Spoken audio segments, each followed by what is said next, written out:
อยู่นี่นี่ส่วนหลายในเฮ็ดหยังพ่อแม่เฮ็ดเวียกเฮ็ดเวียกเกี่ยวกับหยังแม่ไปหาบจ้างรับจ้างโดยปัดน้องเด้น้องก็คือกันรับจ้างโดยผู้ลาเฮียนผู้หลานยังเฮียนโดยเอาเว้าซ่าๆให้อายเข้าใจเว้าซ่าๆไปรับจ้างไปรับจ้างหาเงินคู่มือให้ทุกวันเลยโดย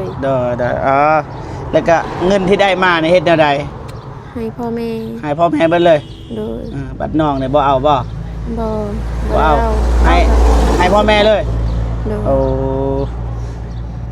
ล้านเอ็ดในตัวอย่างว่าเงินเดือนออกมาเนี่ยให้พ่อแม่เลยโดยน้องเอาแต่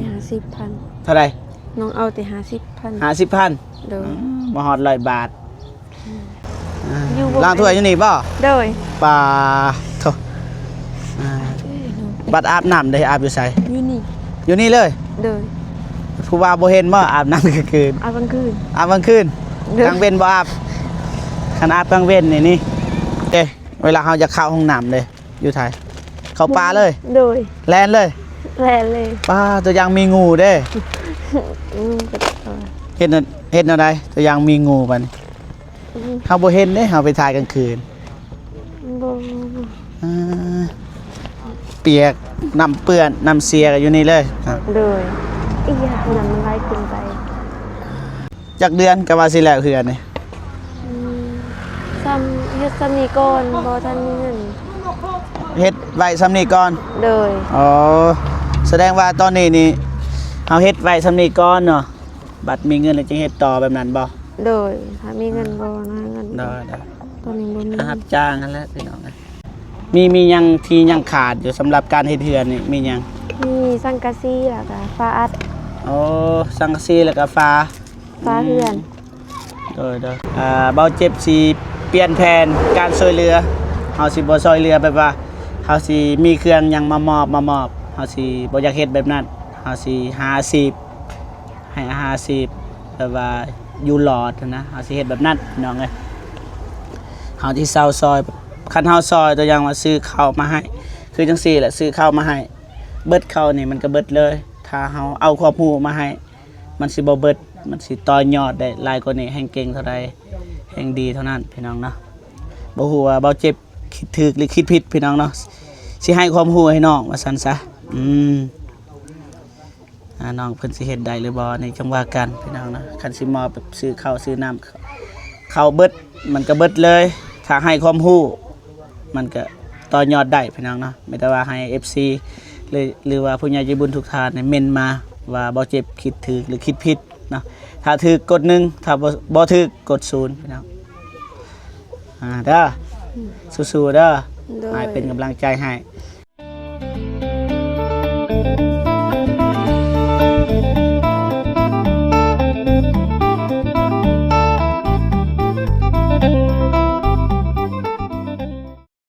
โอเคพ่อพี่น้องเนาะตอนนี้ก็เบาเจ็บยืนอยู่ต่อหน้าบ้านของน้องไม้กับน้องน้อยพี่น้องเนาะเบาเจ็บก็มาครั้งแรกพี่น้องเนาะสิมาถ่ายวิถีชีวิตของน้องเพิ่นยามแรงพี่น้องเนาะบ่ฮู้ว่าน้องเพิ่นเฮ็ดหยังเนาะกับทักทายสบายดีและสวัสดีพ่อแม่พี่น้องเบิดสุขสุขคนเนาะบ่ว่าอยู่ในลาวไทยหรือว่าต่างประเทศเนาะก็ยินดีต้อนรับเข้าสู่ช่องเบาเจ็บ Channel คือเก่าพี่น้องเนาะไปไม่ได้ว่าเบาเจ็บสิพาพี่พาน้อง FC ผู้ใหญ่ใจบุญทุกท่านเนาะไปเบิ่งไปชมกันเลยพี่น้องเนาะไปพี่น้องเนาะเปิดภาพมาเห็นน้องเพิ่นกำลังสินึ่งข้าวพี่น้องบ่ฮู้ว่านึ่งข้าวหรือว่าเฮ็ดของกินพี่น้องเนาะกำลังดังไฟอยู่เพราะว่าตอนนี้เบาเจ็บก็รอท่าเบาเตียงพี่น้องเนาะเพราะว่าอ้ายเพิ่นไปทำธุระอยู่ข้างนอกนะบ่ดนเนาะจังได๋อ้ายเพิ่นก็มารับพี่น้องเนาะสบายดีเด้อสบายดีเบาเจ็บสบายดี FC เด้อฟ้าใส่สิ้นพี่น้องขออนุญาตขึ้นเด้อขึ้นได้ป่ะขึ้นได้เศษยังเนาะว่าสินึ่งเขาบ่ทัน1บ่ทัน1ตามสบายเลยเนาะเพื่อนน้องบ่นี่ โดย ปาดเถอะเต็ม เครื่องเต็มเลยอืมอยู่จังคนเนาะ อยู่หาคน หามีไผแน่ มีพ่อมีแม่ พ่อแม่ แล้วก็น้อง2 คน น้อง2 คน แล้วก็ สัก น้องเอง อ๋อได้น้องซื้อหยัง ซื้อไหม ซื้อไม้ โดย จักปีเลย 16 16 โดย เกิดปี 2010สิคะ16 ปีแหละเกิด2010 2010 โดย เอานึกประกวนละไปเฮ็ดเวียกเลยมีเขาอะไรเขาผู้ใดเนี่ยใครซื้อให้ ทีมงานบ่ โดยทีมงานซื้อให้ทีมงาน โดยเอาเฮ็ดบ่ถามแล้วพี่น้องเอ้ยคับแคบเลยพี่น้องเอ้ยอยู่5 คนพี่น้องโอ้โหอยู่ใดแนวใดพี่น้องแต่ว่าตอนนี้กำลังสร้างบ้านใหม่พี่น้องไปเต็ม ซื้อให้หมอนึงเอียหอยหมอนึงก็บ่มีอยู่ลุงกับปะ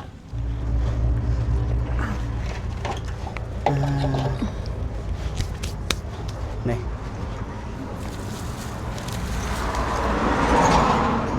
ปกติใครเป็นคนหนึ่งเข้าเนาะ น้องเอง น้องเองป่ะ โดย ดีแล้วช่วยเหลือพ่อแม่ได้หวดใหม่เลยซื้อใหม่ป่ะ โดยเข้าสวย อยากซอยน้องเพิ่นอยู่พี่น้องเนาะนี่ถ้าว่าบริเฮ็ดเทือนใหม่ก็อยากซ่อมแซมนี่แหละแต่ว่าเฮ็ดเทือนใหม่เลยพี่น้อง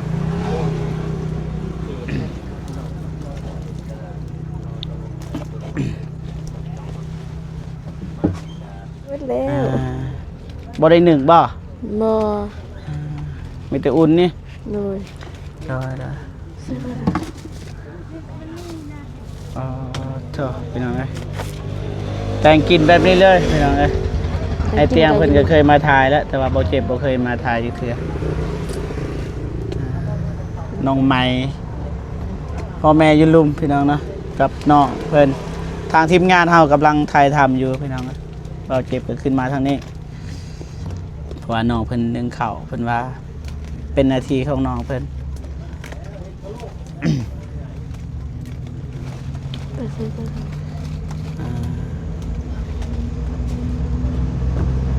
นอนเบียดกันเลยอยู่นี่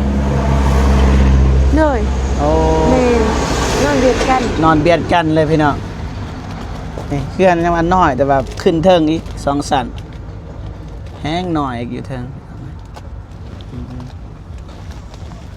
อายุ16 ปีคิดว่าหยังเอาเนาะ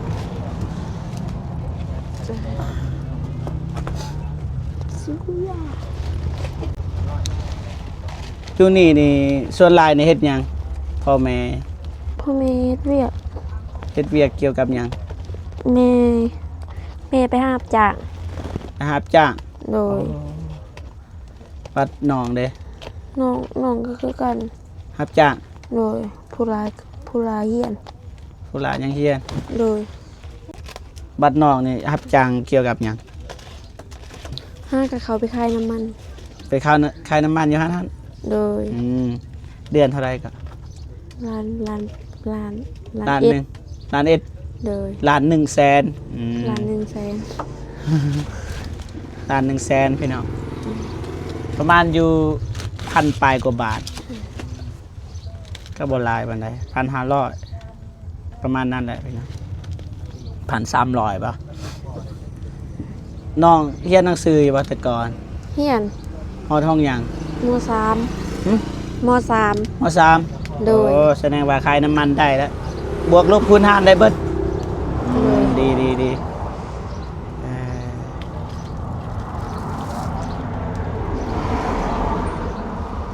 อ่านี่พี่น้องติดต้นอยู่พี่น้องความไอสิถามความฝันน้องนี่คือหยังปัจจุบันนี่ที่เฮ็ดปัจจุบันนี่ความฝันต้องการหยังหลายที่สุด อยากให้ครอบครัวมีความสุข อยากให้ครอบครัวมีความสุข โดย และน้องเฮ็ดหยังแหน่ ไปหาเฮ็ดเวียกคู่มือ อ่า เก็บเงินให้พ่อแม่เพื่ออยากได้ เอาเว้าซ่าๆให้อายเข้าใจเอาเว้าซ่าๆไปรับจ้าง ไปรับจ้าง อ่า ไปรับจ้างหาเงิน หาเงิน คู่มือให้ ทุกวันเลย โดย เด้ออ๋อแล้วก็เงินที่ได้มาเนี่ยเฮ็ดแนวใด ให้พ่อแม่ ให้พ่อแม่เบิดเลย โดย บัดน้องเนี่ยบ่เอาบ่ บ่ บ่เอา เอา ให้พ่อแม่เลย โดย โอ้ล้านเอ็ดเนี่ยตัวอย่างว่าเงินเดือนออกมาเนี่ยให้พ่อแม่เลย โดยน้องเอาแต่50,000 เท่าไหร่ น้องเอาแต่50,000 50,000 โดย บ่ฮอด100 บาท โอเคถือว่าดีและน้องเพิ่นสู้ชีวิตสิอธิบายให้พ่อแม่พี่น้องเลยน้องนี่ตั้งใจอยากให้ครอบครัวนี่มีความสุขคล้ายๆกับอยากให้ครอบครัวสมบูรณ์นะโดยที่ไปทำงานเลย แต่ก็คือฮู้อะไรพี่น้องทางบ้านเฮาทำงานไปมันก็บ่ได้ซ้ำกินก็โอเคนะคือว่าถ้าสิให้มันรวยมันก็ยากแหละเพราะว่าต้นทุนมันบ่ได้นะคือเห็นเลยเฮือนซ่านไปเนาะได้กินก็บุญแล้วแต่ว่าน้องเพิ่นดุแต่ว่าบ่มีโอกาสสิรวยนะ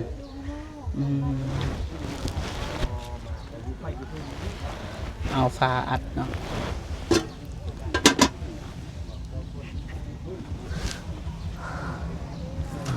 ไปบ่เป็นหยังแก้ว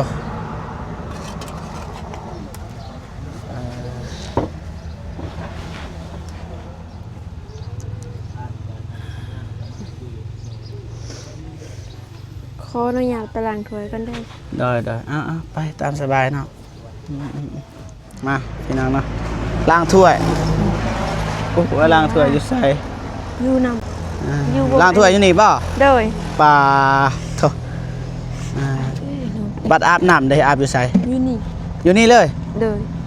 ผู้ว่าบ่เห็นบ่อาบน้ำกลางคืน เอากลางคืน อาบกลางคืน เด้อ กลางเว้นบ่อาบคันอาบกลางเว้นนี่เห็นเบิดพี่น้องอันนี้เส้นทาง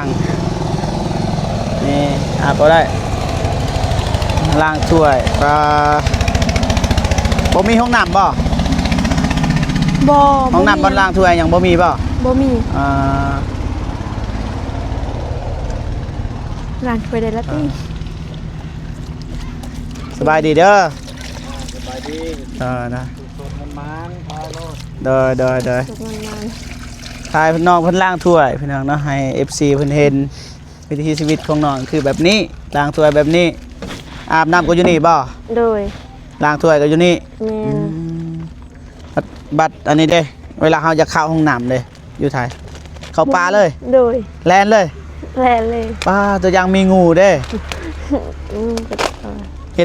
ดแนวใดตัวอยังมีงูบัดนี้เฮาบ่เห็นเด้เฮาไปถ่ายกลางคืน บ่ อ่าเปียกน้ำเปื้อนน้ำเสียก็อยู่นี่เลยครับ โดยอีหยังนั้นมันไล่ขึ้นไป พอแล้วเอาน้อยๆให้ซื้อให้นี่ บายบ่กู บอกโกซื้อให้ ได้ เธอตามสบายเนาะ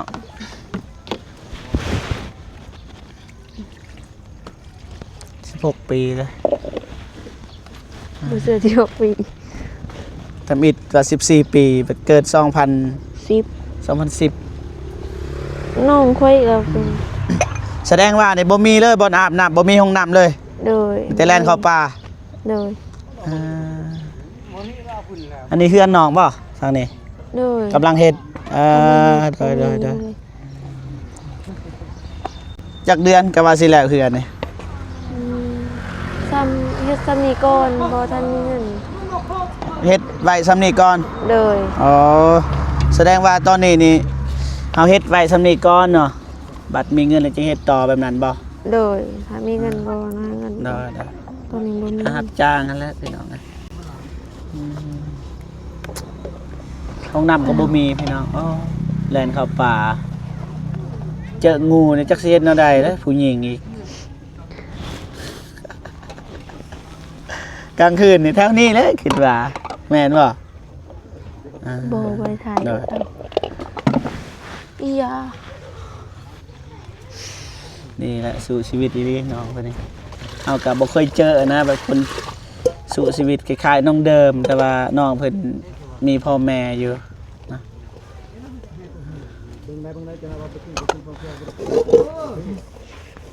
จักสิว่าจังไดพี่น้องเอ้ย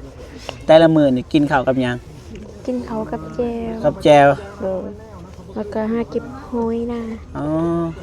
กินแจวแล้วก็หาเก็บหอยหยังที่หาได้บ่ โดย เนาะนี่อายสิวางแผนบ่อยากให้กินแจวเด้อ โดย อายสิสอนน้องปลูกผักพอได้มีแบบพอได้มีของกินนะบ่อยากให้เฮ็ดแบบอีหยังละกินแต่แจวมันบ่ดีต่อสุขภาพอะนะ โดย ปลูกผักอายสิสอนนี่เฮ็ดลักขั่วสิซื้อตะไคร้ให้เอาบ่ โดย สิซื้อตะไคร้ให้ฮดเองเฮ็ดเองเด้แต่ว่าอายนี่มีหน้าที่สอนว่าสิซื้อเบียร์ผักแล้วก็สิซื้อตะไคร้ไม้อีหยังก็หาเองเฮ็ด โดย อายก็สิซอยเฮ็ดอยู่ติดต้นแล้วบ่มีแนวกินมันได้กินแจวเลยตัวอย่างว่าเงินทำงานก็สิกินได้ซื้อกินมันก็บ่ได้อะนะเพราะว่ามันต้องจักสิว่าเลยพี่น้องเพื่อนนี่ก็จงไว้ซำนี้ โดยบ่มีหยังสิต่อ อ่า ใส่เวลา เด้อเพื่อนก็บ่ทันแล้วน้องว่าสิโจะไว้เท่านี้มีหยังที่ยังขาดอยู่สำหรับการเฮ็ดเฮือนนี่มีหยัง มีสังกะสีแล้วก็ฟ้าอัด โอ้สังกะสีแล้วก็ฟ้า ฟ้าเฮือน เด้อเดี๋ยวอายซื้อให้ถ้าถึกเลขมื้อแรง400ถ้าถึกเลขก็ได้บ่ถึกนี่เจ้ากันเด้อ โดย แต่อายก็สิพยายามหาให้บ่ฮู้ว่าทางใดไวสุดก็คือซื้อเลขเนาะบ่วางเลขนี่นี่ทางนี้พี่น้อง ยิ้มก็เที่ยวยิ้ม ทางนี้พี่น้องสิให้น้องเพิ่นเฮ็ดผักเพราะว่าเห็นอยู่ผักนาน1 2นานนี่สิเฮ็ดให้มันสำเร็จก็สิซื้อตะข่ายบ่ฮู้ว่าตะข่ายราคาเท่าไหร่สิหาเงินเด้อซื้อตะข่ายเฮ็ดผักไว้ก่อนสำคัญที่สุดก็คือการกินการอยากไว้ก่อนคัน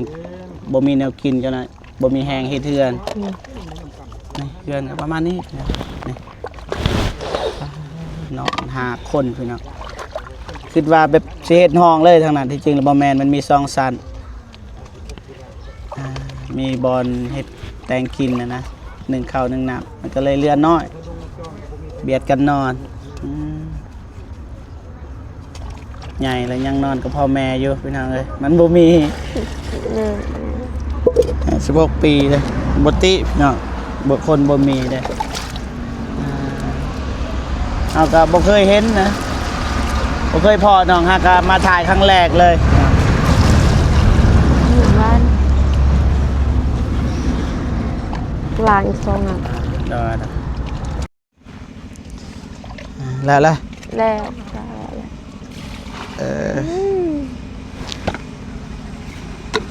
ตกเด้อตกเด้อ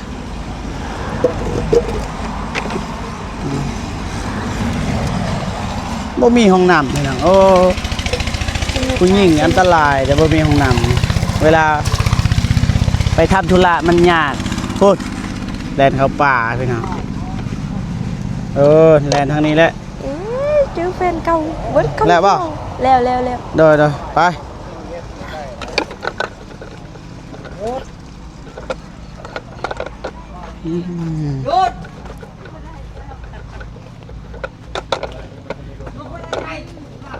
ละอีได้มา ขึ้นเขื่อนอันนี้ไหม้แล้วบ่จักโอ้ พี่ยา ได้แล้วเปล่า ได้แล้ว ปาดเท่าพอดีเลยเกือบมาบ่ทันโอ้ ไปเห็นอย่างนี้ แห้งโพดป่ะน่าจะสุกแล้วจากเขาเพราะว่าอุ่นเสือ อายป่ะ นี่แน่นั่งแล้วก็แนมมานี่ให้เห็นหวดเลยนี่1 2แหวะดอความฝันของน้องคืออยากให้ครอบครัวได้ดีไปทำงานตลอดแต่ก็บ่มีโอกาสเลยนะบ่มีโอกาสสิมีเงินหลายทำงานเดือนหนึงก็1,100,000 ปลายมันก็โอ้กินก็ยังบ่พอเลยพี่น้องแต่ว่าทางน้องสาวเพิ่นก็หาคือกันทางแม่เพิ่นก็ไปรับจ้างตามที่น้องเพิ่นเล่าพี่น้องนะเพื่อนก็หยุดไว้ซำนี้แต่มีอยู่ไม่เส้นนี่แต่ว่าไม่แอมฟ้าบ่มีสังกะสีบ่มีบ่ฮู้ว่าสิเฮ็ดแนวใดก็บ่ติแล้วพี่น้องมันนอนเบียดกันตลอดบ่คือช่วงยังน้อยแต่ว่าน้องก็เริ่มใหญ่แล้วน้องเพิ่นก็อยากมีเด้อยากนอนสบายบ่ต้องเบียดกันแบบนั้นนะ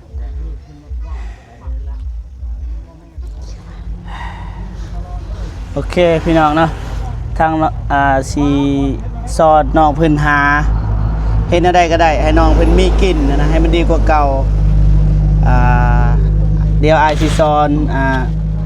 ปลูกผักเด้อ โดย เฮาสิเอาในมักแตงกวนั่นแหละในมักแตงในผักกาดแล้วก็สิซื้อตะไคร้มาให้แล้วเฮ็ดสวน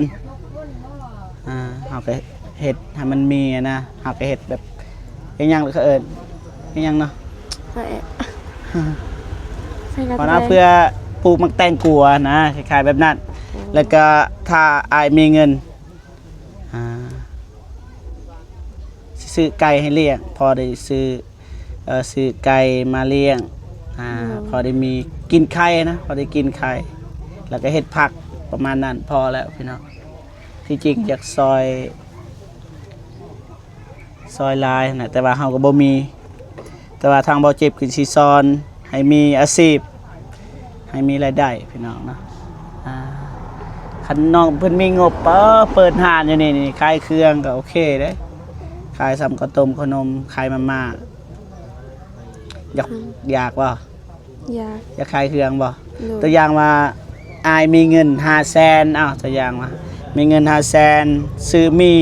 2 แก๊ส เด้อซื้อมี2 แก๊สแล้วก็ซื้อไข่มาขายไข่ไก่แบบนั้นก็ได้ต่อยอดให้น้องเพิ่นมีอาชีพแต่ว่าสิเมื่อพิจารณาก่อนหางบก่อนพี่น้องนะเบาเจ็บสิเปลี่ยนแผนการช่วยเหลือเฮาสิบ่ช่วยเหลือแบบว่า